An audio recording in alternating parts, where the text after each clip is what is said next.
Hi there, my name is Joel Powell. I'm an orchestra director and conductor, and I've taught for over 15 years. I've taught high school, which I currently teach, but middle school, elementary, and also youth orchestra as well. And I absolutely love what I do. So today, I wanted to take a look at 3 different performances of the exact same piece, Into the Third Power by Carold Nuñez, a wonderful orchestra teaching piece, over the course of about 12 years at 3 different schools, all 3 top tier, like really great orchestra programs in Indiana.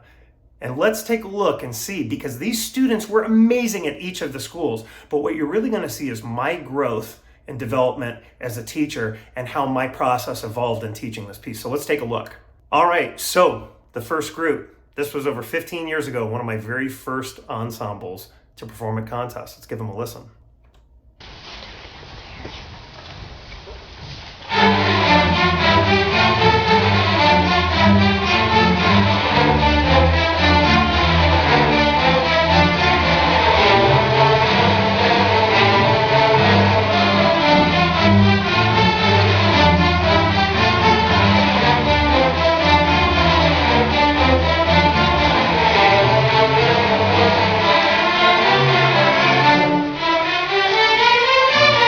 So very interesting in listening to this. A lot of good things. First of all, as I look at the stage, I will tell you the basses are there. They're just off stage. And you can tell this is an old video, so apologies for the video quality. Things have evolved a little bit over the last 16 or so years, right?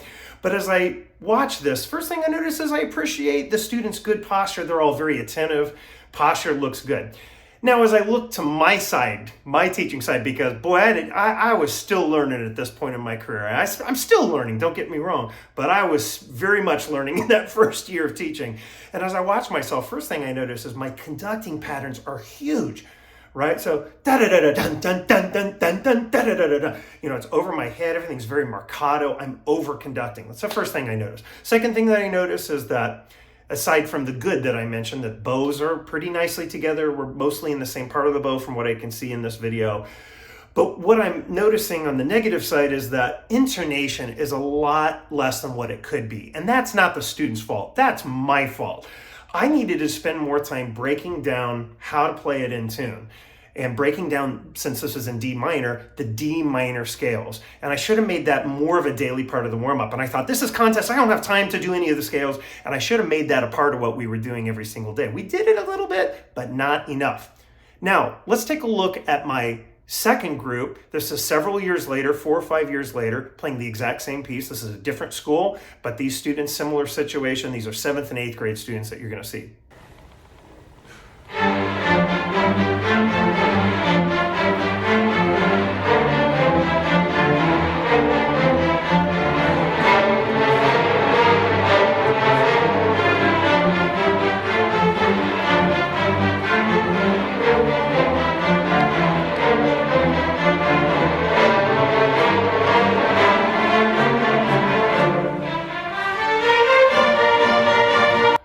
Very interesting watching this. So we can see a few things that I noticed. First of all, my conducting patterns are smaller.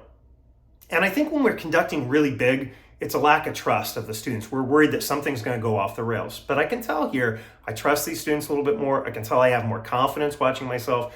Now, it's still not the most graceful conducting in the world. And I think as a result, I think that seeps in a little bit to with the students, because there's still a little bit of urgency. My passion is there, but the sense of urgency, sometimes I think we lose a little bit of our ensemble togetherness. So there's just a couple times where the low strings are a little bit behind the upper strings. Nothing huge, but just a little bit. Now I noticed in this video, intonation is much improved. And by the time I got to this point, I was working daily with this group, the D minor arpeggios and scales. And it also has a D melodic minor that I worked as well.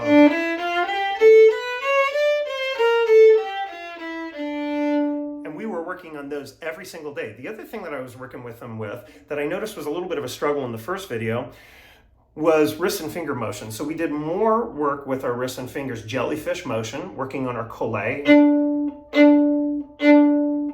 And then gradually, until that's just on your wrists and fingers, your what I call your jellyfish motion. We name our jellyfish, it's Bob or whatever it might be, and we work that. And maybe we would play our warm-up our D minor scale like that too.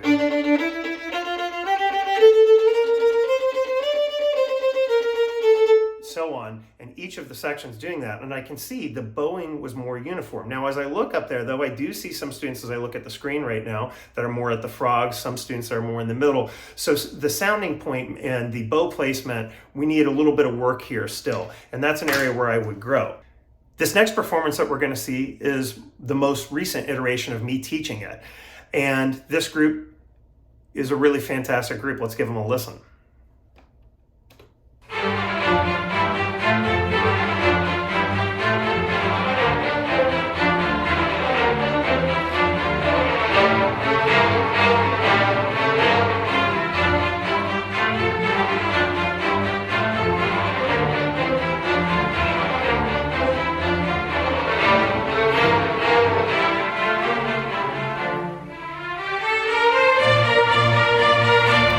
Also very interesting. A lot of evolution in this iteration of the performance. What's really interesting is you can see that my conducting certainly has improved by this point, but the students' ensemble is so much better. And you might even notice, if you're looking really closely, that the kids do not have music stands. And this is something they really wanted to do at this performance. I challenged them like, hey, we should be able to do this without any music in front of us at all. So they played their entire contest program memorized that year. It's one of the very few times I've ever had a group do that. Only twice have I ever had an ensemble play all their contest music completely memorized. Sadly, one of the judges didn't even notice. That broke my heart, but most of them did. It was quite the feat. So the sense of ensemble is so much better. As I look at the screen, everyone's in the same part of the bow. The sense of clarity is so much better. You notice we're so much better together. And here's what really made a difference. I'm more relaxed, first of all, which helped the group to play more relaxed, to not be tense in their bow arm, because they want to do everything that they see you do. So they're going to reflect that. And in my case, the looser that I got, the smaller my patterns got, the more that helped. So I'm more concise with what I'm doing. I'm more relaxed. But we also worked lots with the metronome. With that very first group, it was good. And in the second group, it was even better, as you could tell. But especially in the first group, even though it's kind of hard to hear, the audio quality isn't great, you'll notice that in that instance, the students weren't exactly together. And I got much better about using the metronome and putting on fun drum beats. Try Drum Beats Plus. That's a really great app, by the way, if you're interested in a really good drum beat app. And we just worked with that. Getting that really clean. So it's because if you use too much bow, it's going to sound sloppy. And then the levels of listening. I really got into the levels of listening with these students. So level one, we're listening to ourselves, certainly. And in the first couple groups, they did that very well. In the second group, they listened to their stand partner really well. But the level three is listening to the entire group, all the other sections. And I could tell the groups were struggling just a little bit in those first couple recordings to really listen to everybody in the group. You can really hear it, though, in this last group, I had trained them, and I was aware of the fact that, all right, I need to get them listening to each other. And one of the things that we did was to practice in the round. Since we had it memorized, we all got in one big circle and watched each other. How cool is that? And the kids absolutely loved it. It was different. It was really fun, too. All right, back to my very first group as well. So this is pushing 16 years ago. We're going to give them a listen here at the infamous spot in the middle of this piece where the violas, cellos, and basses have the melody together. And it's a really fun part. And basses have some pizzicato in this section, but violas and cellos do a lot of the heavy lifting. It's a tricky, very exposed part. Let's give it a listen.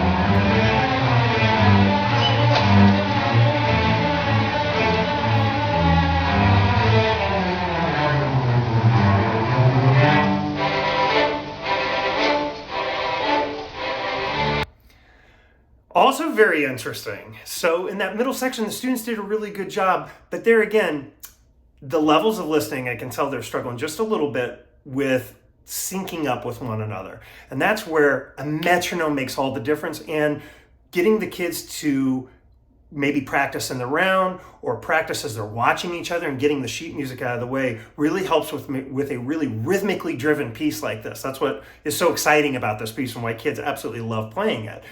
But you can hear there were times where the basses and the violas and cellos weren't quite together, where the basses in a couple cases wanted to push a little bit or drag, and then we just weren't quite together with the violas and cellos, and the violas and cellos were panicking a little bit trying to fit all these notes in. It all should be very relaxed. But if you see my conducting, it's all so large, and there's really no delineation or differentiation between piano, mezzo piano, mezzo forte, forte, fortissimo, so on. The accents also, if you notice, the articulations that are all throughout this piece really aren't sticking out because everything I'm showing is big. So of course the kids are going to perform everything really big, right? You will notice as we see the other videos that it gets a little bit cleaner and clearer, my conducting, and a little bit smaller so that it's really clear where those accents are. Because in order to do an accent successfully, what I learned with this piece is you have to play the non-accented notes much quieter, right? It's kind of like if you want to look tall, you stand next to a short person, right? Or vice versa. So I think we're going to notice that improvement. Let's take a look at the second group of mine performing this piece.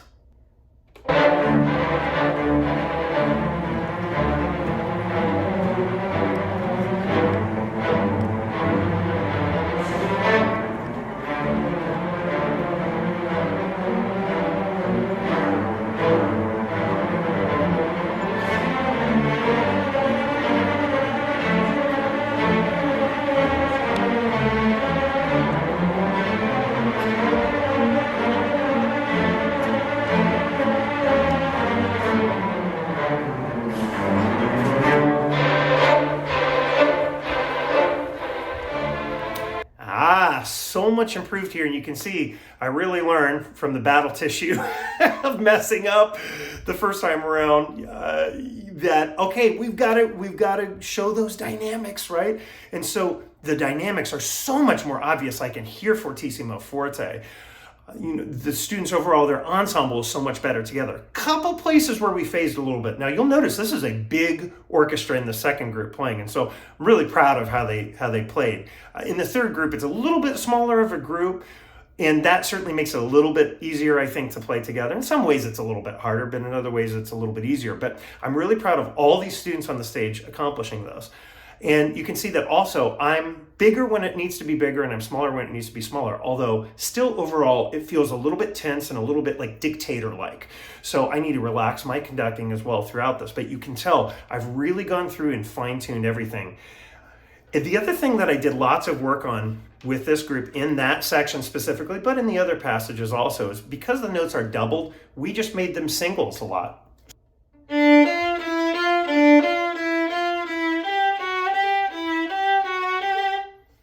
By doing that, and by simply reducing the doubled notes down, then it makes it easier when you do ultimately double. And one trick that I did was to have some of the students play it doubled and some of the students to play it just the single like I just played. And that helped with the ensemble. But I did even more of that with the third group. So let's go and give a listen to the third group playing that middle passage.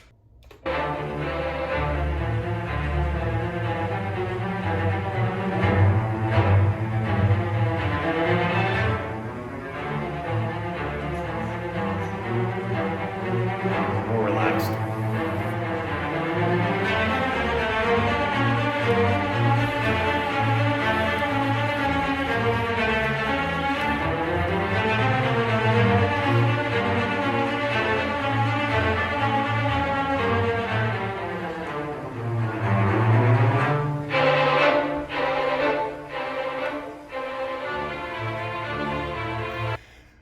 Very nicely executed on the last one. And you can see by then, I had the students were playing with a whole lot of passion. I love how musically and expressively they're playing, but it's under control. And it's under control because I'm showing more control. I'm not just going crazy in my conducting like I was in the very first time. And certainly the second time was better, but I was even more relaxed. My face was more relaxed. Unfortunately, we don't have the conductor cam view, but you can see that I'm more relaxed as I'm conducting. There were more beautiful gestures as well. So I'm showing and trying to shape more of the music as well. Also, the articulations speak really, really clearly here. So now let's give a listen to the end of the very first recording that was almost 16 years ago.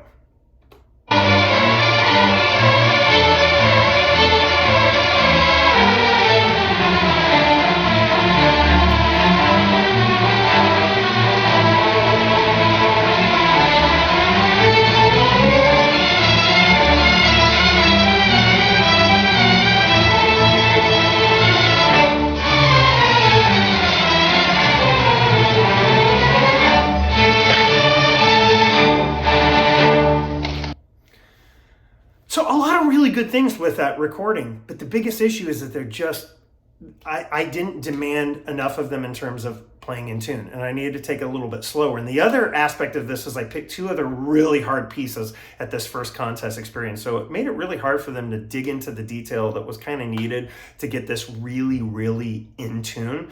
But you can see that's, and you can hear most importantly, that's the biggest thing that I could have done better, is to break that down, because they were really good students. Actually, I'm still good friends with a number of these now, not kids anymore, but now adults to this day, and they were wonderful, wonderful players.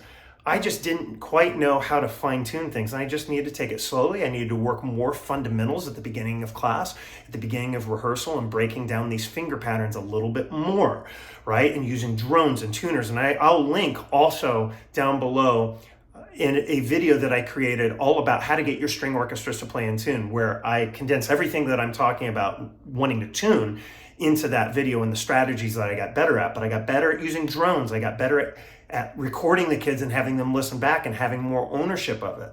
But at this point, you can hear that they can't quite tell that they're out of tune. And frankly, I didn't really notice as much until I watched it back after the fact.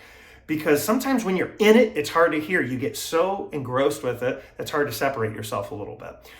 The other thing that you can tell is everything that I was doing was so big. So when I wanted them to be really forte, I'm like out of control. So of course they're not going to execute the dynamics as well as could have been expected, because I was just too big. I was too exacerbated in everything I'm doing.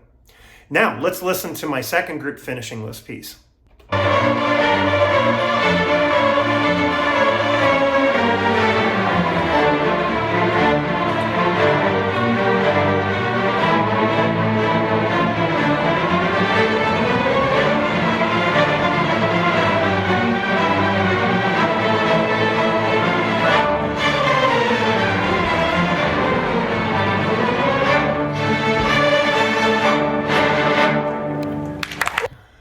A whole lot better, right, overall. And again, the students were awesome at both of the schools. But you can see here at this all came down to the quality of my teaching, because I obviously upgraded the intonation instruction at this point in time, right? We had done more drills working on these finger patterns, and I really took the time to play this much slower. I think I also rehearsed the first group too quickly. By breaking it down and taking it slower on this one, it really helped us to dig in on the minutia, on the fine details, and really tuning every single note. So we're going through and every note, getting those in tune. And then also at the end, where it's in third position, playing that in octaves with the second violins, and really making sure we fine tune every last detail in here. And they were playing it really aggressively and getting after it, which is really great as well. I love the passion of this performance. And again, you can see I'm really big. I had to work to kind of refine my conducting a little bit more. Now let's give a listen to the third video closing out the piece.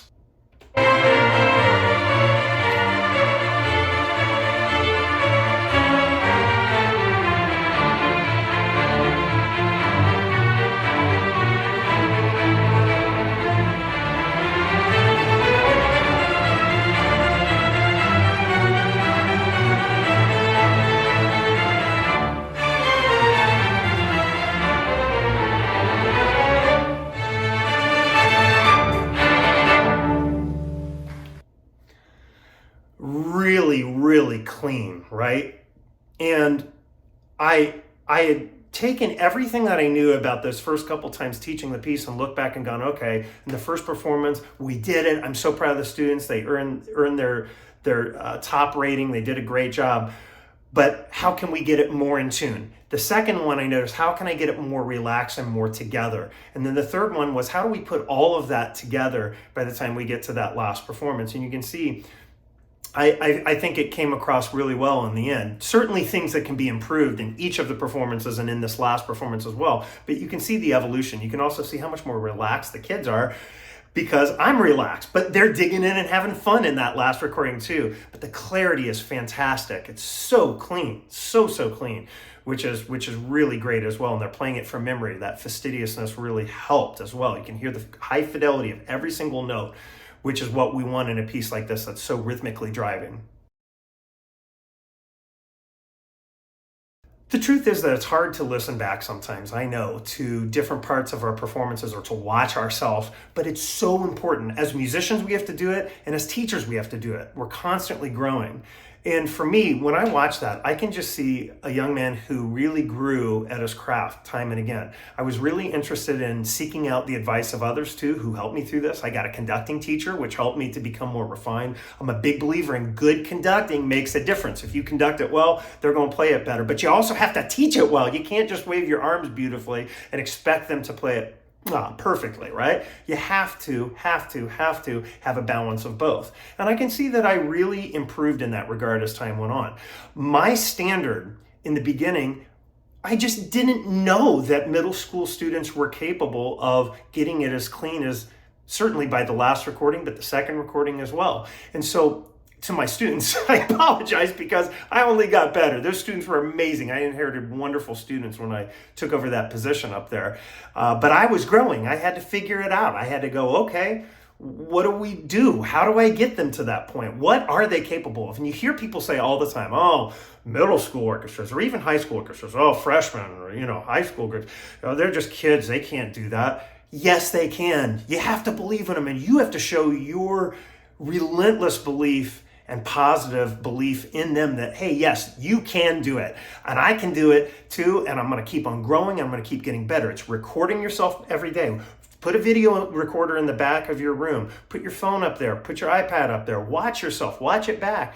Compare. See what the things that you say. Hear the things that you miss in the ensemble as well. And try to give more of the onus and put more of the onus on the students as they're listening, where they go, oh, yes, I hear that. I didn't hear that before, but I hear it now. It's this constant process of growth that I love about teaching, because teaching isn't just a science, it's also an art. And you can see I got better at the science of it, I got better at the art. I used a metronome more, I used drones more, I worked more fundamentals, I worked slower and more purposefully. I got smarter with my process of programming. I didn't program just 3 impossible pieces like I did my first year. I'm sorry, students, in that first video, because I gave you some real doozies, some hard ones in that very first performance. But each of the groups did a fantastic job, and most importantly, I'm so grateful to them because they put up with me as I continue to grow too, and we grew together. I'm a firm believer in kids teaching us just as much as we teach them. We just have to be ready to receive that, and we have to be ready to learn and be humble and tell the kids, hey, we're learning, I'm learning. It's a process. We're all in this together. I hope this look down memory lane helped. Here's the thing, I had someone reach out to me the other day and said, boy, that recording of Into the Third Power is so clean, referring to the last one of the 3. And it got me thinking, goodness, I hope they don't think I started out that way. Because it's been an evolution for me. It's an evolution for all of us if we're doing it right. We're constantly getting better. The only wrong thing is to rest on our laurels. We should want to be better every day that we step up on that podium and get to share that little box in that room with those amazing students. So I've grown. I hope you continue to grow, and I wish you all the best. Please be sure to subscribe, and I can't wait till the next time. Take care.